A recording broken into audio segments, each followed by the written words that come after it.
Assalamualaikum warahmatullahi wabarakatuh. Perkenalkan, nama saya Sika Hafid dengan NIM 2141 1020 1025. Di sini saya dari kelas 2 Ekonomi Syariah C akan menjelaskan dan memberikan sedikit informasi tentang tradisi dan kesenian yang berada di Banyumas. Dalam konteks perkembangan kebudayaan Jawa, Banyumas seringkali dipandang sebagai wilayah marginal yang berkonotasi kasar dan tertinggal dan tidak lebih beradab dibandingkan dengan kebudayaan yang berkembang di wilayah Nagarigung atau pusat kekuasaan keraton yang dijiwai oleh konsep adiluhung. Kebudayaan Banyumas atau sering juga disebut budaya Banyumasan hadir sebagai kebudayaan rakyat yang berkembang di kalangan rakyat jelata yang jauh dari hegemoni kehidupan keraton. Akhiran kata "an" pada kata Banyumas menunjukkan lokalitas atau kekhususan seperti pada kata Semarangan, Jawa Timuran, Surabayaan, Magelangan, dan lain-lain. Kebudayaan Banyumas terbentuk dari perpaduan antara unsur-unsur kebudayaan Jawa lama dengan pola kehidupan masyarakat setempat. Dalam perjalanannya, kebudayaan Banyumas dipengaruhi oleh kultur Jawa Baru, kultur Sunda, kultur Islami, dan kultur Barat. Unsur-unsur kebudayaan Jawa lama atau Jawa kuno dan pertengahan dipengaruhi kebudayaan India, yaitu Hindu dan Buddha, yang sejak lama telah disebarkan oleh seorang budaya. Ini tumbuh berkembang di kampung-kampung, dusun-dusun, atau duku-duku sebagai wujud lokal jenius dan menjadi bagian integral dan kehidupan komunitas Wong Cilik. Persebaran agama Islam di Banyumas telah memberikan pengaruh yang cukup kuat terhadap pertumbuhan kebudayaan di daerah itu. Agama Islam mulai menyebar di wilayah Banyumas berlangsung sejak era Demak, yaitu pada saat wilayah ini di bawah kekuasaan Kadipaten Pasir. Persebaran Islam di Banyumas tidak serta-merta menghilangkan kepercayaan lama yang telah berakar dalam kehidupan masyarakat di wilayah ini, memberikan peluang bagi perkembangan kepercayaan animisme, dinamisme bagi pemeluknya. Selain persebaran agama Islam, terdapat pula kesenian tradisional Banyumas. Kesenian tradisional Banyumas adalah kekayaan budaya, benda maupun tak benda, yang tumbuh dan berkembang di wilayah bekas Keresidenan Banyumas, meliputi Kabupaten Cilacap, Kabupaten Banyumas, Kabupaten Purbalingga, dan Kabupaten Banjarnegara. Sesuai dengan letak geografisnya, kesenian-kesenian di wilayah itu mendapatkan pengaruh dari pusat kebudayaan Keraton Mataram Yogyakarta, Surakarta, dan Sunda. Namun, seiring perkembangan zaman, pengaruh-pengaruh dari luar Banyumas itu hanya memperkaya khasanah saja. Sebab, kesenian-kesenian Banyumas memiliki karakter sendiri, yaitu sebuah entitas kebudayaan ngapak. Kekhasan seni tradisional Banyumas bahkan menyebarkan pengaruh terhadap budaya sekitar, antara lain ke wilayah bekas Keresidenan Kedu dan Pekalongan. Salah satu kesenian yang terdapat di Banyumas adalah wayang kulit gagrak Banyumasan. Wayang kulit gagrak Banyumasan merupakan salah satu gaya pedalangan di tanah Jawa yang lebih dikenal dengan istilah pekeliran dan berperan sebagai bentuk seni kelangenan serta dijadikan warna untuk mempertahankan nilai etika, devosional, dan hiburan yang kualitasnya selalu terjaga dan ditangani sungguh-sungguh oleh para pakar yang memahami benar. Pekeliran ini mencakup unsur-unsur yaitu lakon wayang atau penyajian alur cerita dan maknanya, sabet yaitu seluruh gerak wayang, lalu ada catur, narasi dan cakapan, karawitan yaitu gending, sulukan, dan properti panggung.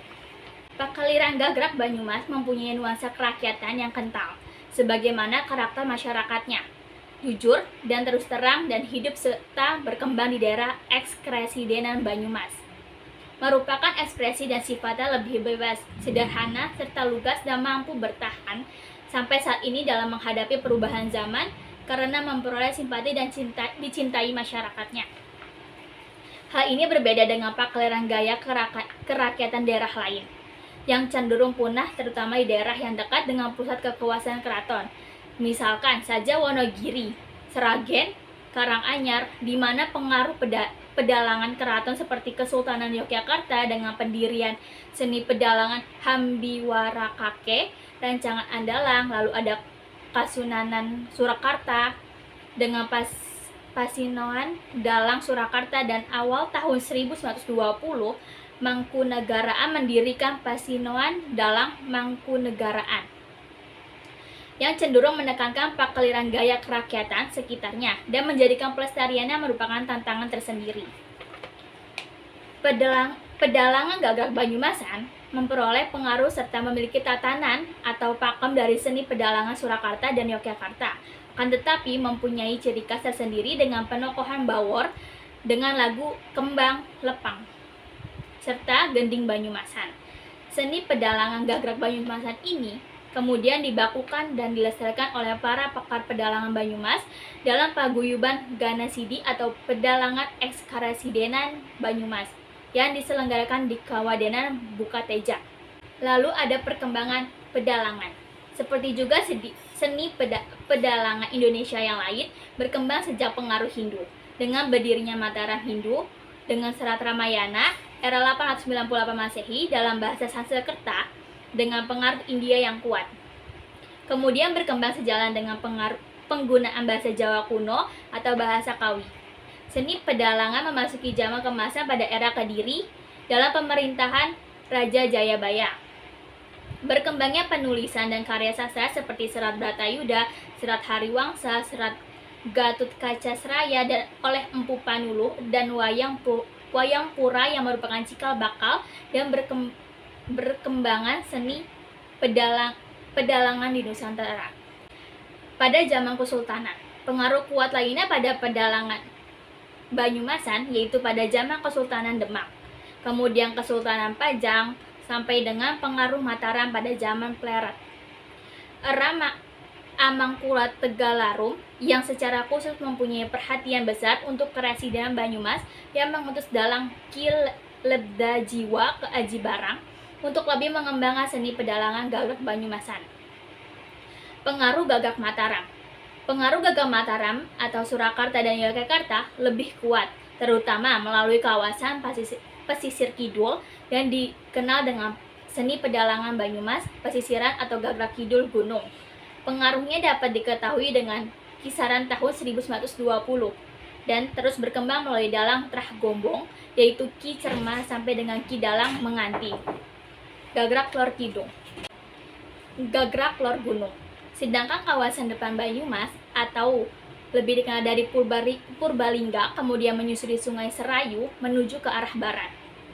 Mempunyai pakliran tersendiri dan dikenal dengan Gagrak Lor Gunung, seperti berkembang melalui dalang Trah Kesugihan atau aslinya yang dikenal dari pengembangan pesisiran, di antaranya Ki Dalang Tutur, dan terus berkembang sampai dengan era Ki Dalang Parsa, Ki Dalang Sugih. Akan tetapi, yang cenderung tidak berpengaruh dalam pesisiran adalah Ki Dalang Wayan dari Kalimanah. Sampai sekarang tetap dikenal dan lestari seni tradisional, yaitu pedalangan Gagrak Banyumasan Kidul, Gunung, dan pedalangan Gagrak Banyumasan Lor Gunung atau Redi Kendeng. Pada zaman Kesultanan, pengaruh kuat lainnya pada pedalangan Banyumasan yaitu pada zaman Kesultanan Demak, kemudian Kesultanan Pajang, sampai dengan pengaruh Mataram pada zaman Pleret.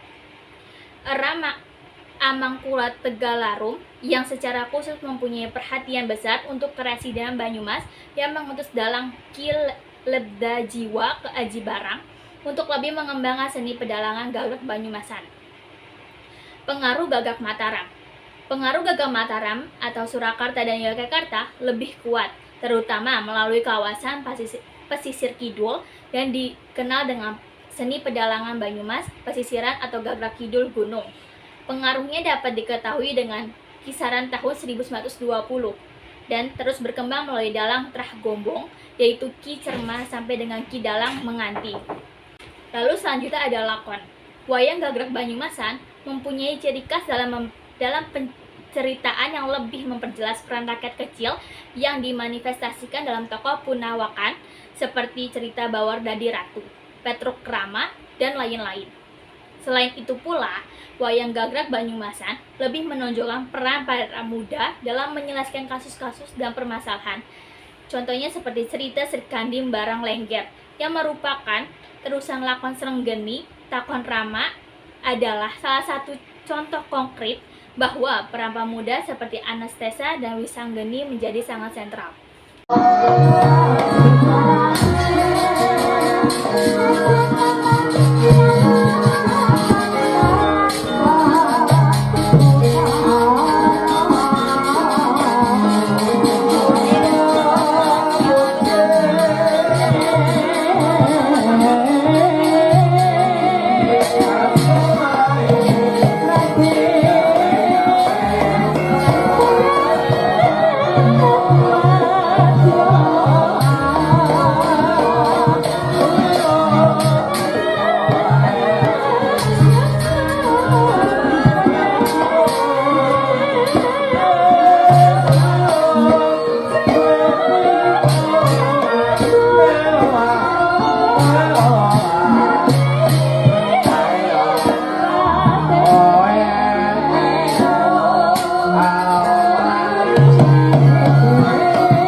kesimpulan dari penayangan wayang kulit Gagrak Banyumasan. Cukup sekian yang bisa saya sampaikan. Mohon maaf selebihnya. Wassalamualaikum warahmatullahi wabarakatuh. Terima kasih.